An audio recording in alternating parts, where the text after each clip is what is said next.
If you or someone you know has diabetes, you may have built up an extra supply of test strips and lancets. That's where we come in. We'll buy the supplies that you don't need and resell them to those in need to prevent waste. Help us make diabetes management more affordable. Visit us at teststripswithaz.com.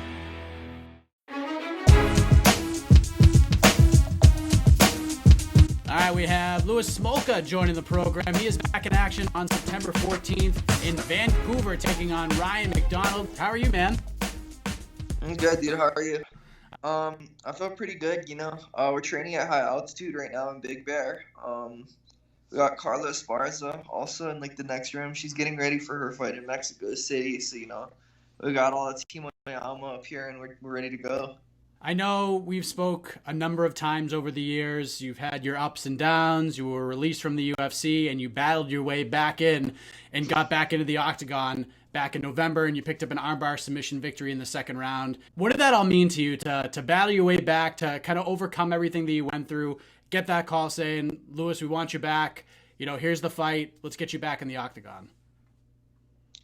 It meant a lot, dude. It's pretty emotional. It was pretty emotional since I got cut. Like, I went through my ups and downs. I didn't want to fight anymore. I was over it. I just wanted to keep drinking. I didn't want to, like, do anything. And I don't know. It was a big roller coaster for me of just going through a lot of stuff, and then, you know, finally putting down the drinks, and then like getting back into like training constantly and like moving teams, moving camps, moving my family up to California, finding a new team, having like a new group of guys around me to help me get better and push me every day. Like it was a lot of ups and downs, you know, and it was a roller coaster. Honestly, I'm still kind of shook from it, honestly.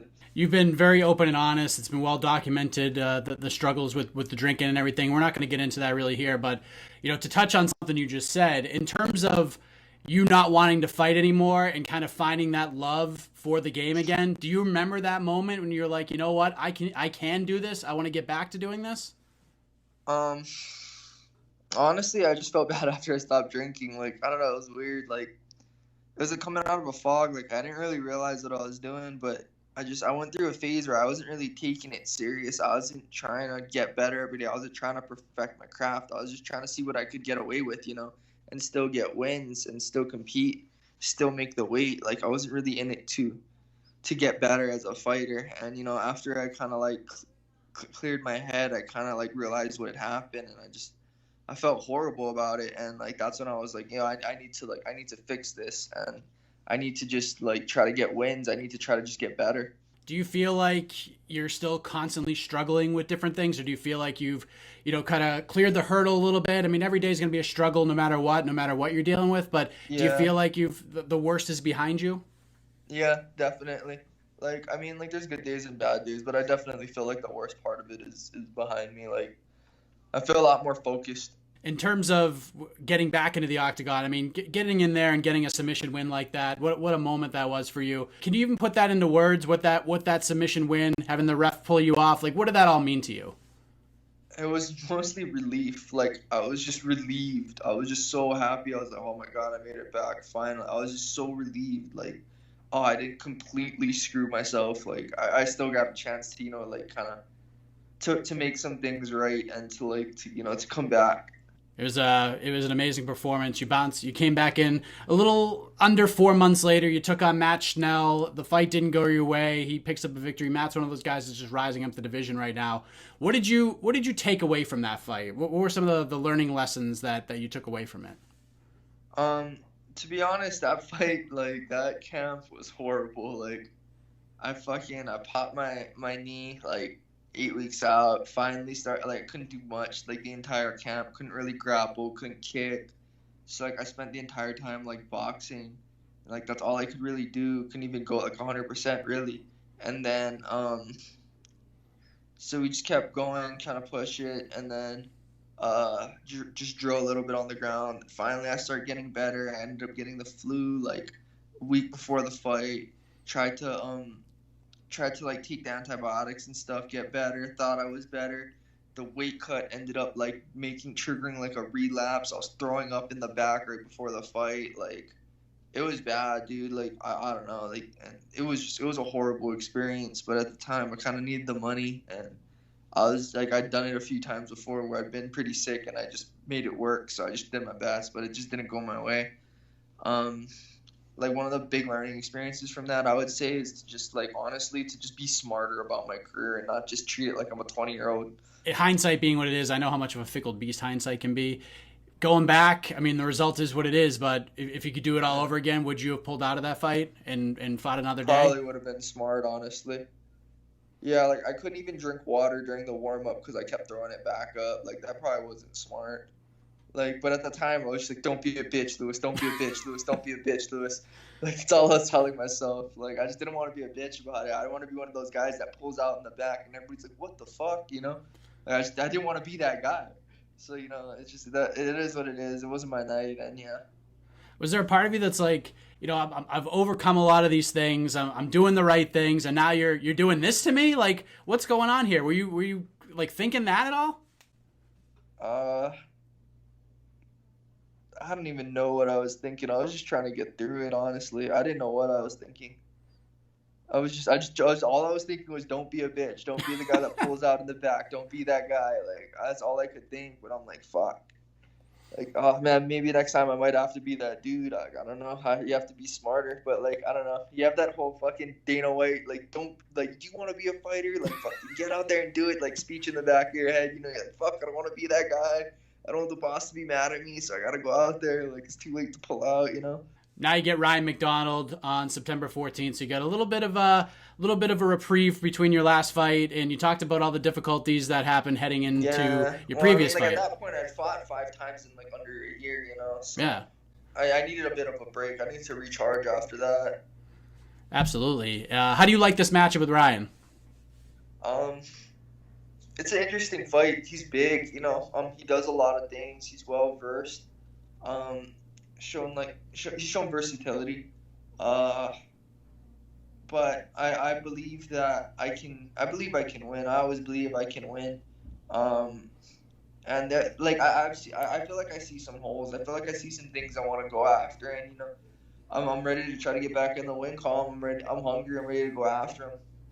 You're over with the killers over at Team Moyama, like you talked about. You get Carlos Esparza getting ready for a fight. Everyone's getting ready for fights when you train at that gym. So who are some of the fighters? Who are some of the people you've been working with specifically to get you ready for this one? Cheeto's been one of my main sparring partners. Cheeto's been helping me out a lot. He's on a hot streak right now. He's been coming to the gym a lot, helping me out. Alex was until he just pulled out. And then we got like a bunch of guys that were getting ready. Desmond was helping me. He was just on the Contender Series. He had to freaking fought 100. He fought a welterweight as like a featherweight, but whatever. But yeah, like we got a bunch of guys like constantly getting ready for fights, and there's like a whole bunch of fights like the week after me too. So like, there's a whole bunch of guys fighting for LXF, like a local show out here in California in like Burbank or something. And so there's like a whole bunch of dudes in camp getting ready. We got Brittany over here, one of our new fighters. That's up here. Who else is going? Matt, do you know who else is fighting? Huh? Yeah, Flo. Oh yeah, Flo's fighting. This Japanese dude Yuma's fighting. I think one of our other teammates, Gianni, just picked up a fight. So we got like a lot of dudes up here. Like we got like a lot of guys getting ready, man. I was just going to ask you about Desmond because I spoke to Desmond about a week before that Contender Series fight, and he told me a story about, since he was 10 years old, his dream was being in the UFC. And I thought he looked really good in that fight, considering he was fighting a guy that was overweight, that was definitely bigger than him, but he still went in there and performed admirably. I know Dana White had some good things to say about him. I think he's going to be a stud. How did he handle the loss? How's he doing now? He's good. His head's in the right place. He's disappointed for sure because, a loss is a loss. We're always sad. But, like, realistically, he fought like a welterweight. Like, that dude was probably, like, close to 170 pounds when he was, like, 148, And so, like, weight classes exist for a reason. He knows that. Maybe next time we don't try anything that drastic. But his head's in the right place. He knows he'll get there eventually. He knows he's a stud, man. He's a great kid. He's got a good head on him, and he'll be back. I agree with that 100%. He's got a bright future, no doubt about that. In terms of your future, Ryan MacDonald, September 14th in Vancouver. How do you see this all playing out? I see it. I honestly, I just want to get the win. I have no idea. Like, I'm just gonna go out there and I'm gonna try to get the win. try to beat him up. I'm gonna stay on him. I'm gonna pressure him. We're at high altitude right now. My cardio should be good, and I'm gonna try to break him. This is going to be one hell of a fight card. Of course, it's headlined by Donald Cerrone versus Justin freaking Gaethje. I mean, it doesn't get much bigger than that. Like, what an exciting night of fights. There's a lot of bantamweight fights on the card, too. A lot to get excited about. Who do you like in the Cerrone-Gaethje fight? Who do you see coming out of that one? Honestly, Gaethje just beat Cerrone just beat Iaquinta, right? Was that his last one? No. It was Ferguson, right? Yes, it was the Ferguson fight. That was the last one. I think Gaethje wins it. He's on the hot streak right now. He's winning. He just beat Barboza, right? Was that his last one? Yeah, knocked him out. Yeah. He's coming off wins right now, so I'm gonna go with Gaethje. He's coming off wins. That's normally the pattern, right? That's a good way to look at it. Kind of go with the numbers, go with the statistics and the math there. Another interesting bantamweight fight I wanted to get your take on. Miles Johns, a guy coming out the Contender Series, is fighting Cole Smith. I think, having both of these fights on the same card could line things up perfectly. Are you going to be paying attention to that fight as well as the other bantamweight fights going on heading into that one? I have no idea who either of those I'm sorry, I don't know, but I'm gonna watch. Like, dude, man, I barely even watch fights anymore. Like, there's so much stuff going on. Honestly, I just pay attention to the guy I gotta fight. It's so hard to watch everybody and speculate on every little thing. And I try to watch whatever goes viral, whatever is highlights, and that's pretty much it, honestly. And the big fights, that's all I can really do. Cause I train a lot. I have a kid I have to take care of, and I don't have the time anymore. It's crazy, There's fights going on all over the place. There's Dana White's Contender Series. There's Saturdays. Sometimes there's two cards on a Saturday. There's other stuff. There's PFL going on. There's Bellator, Risen, ONE FC. I'm like, dude, I can't. It's all or nothing. You can't just watch one. You got to watch all of them. I try to watch everything that's big. Like last weekend with or was it last weekend? I'm not sure, but with the DC card, and then what's it called? And Rise then with right Risen going on and Horiguchi fighting that other night too. And then oh my god, dude, you got knocked out. What the fuck? Holy shit. It's MMA though. Fuck, everybody gets caught. But I was like, holy shit, who the hell is this Asakura guy? How the hell did this happen? He's been on I saw MMA Twitter go crazy. All those Grabaka, Hitman, and freaking all those dudes are over there tweeting all this random stuff. That was a crazy night. Crazy night, man. And you got quite the night coming up yourself on September 14th against Ryan MacDonald at UFC Vancouver. Lewis, thank you for the time, man. I'll let you chill out before you have to go train again. Before we let you go, let the folks know where to find and follow you on the web, social media, any shout outs, anything else you want to get off your chest. The floor is yours.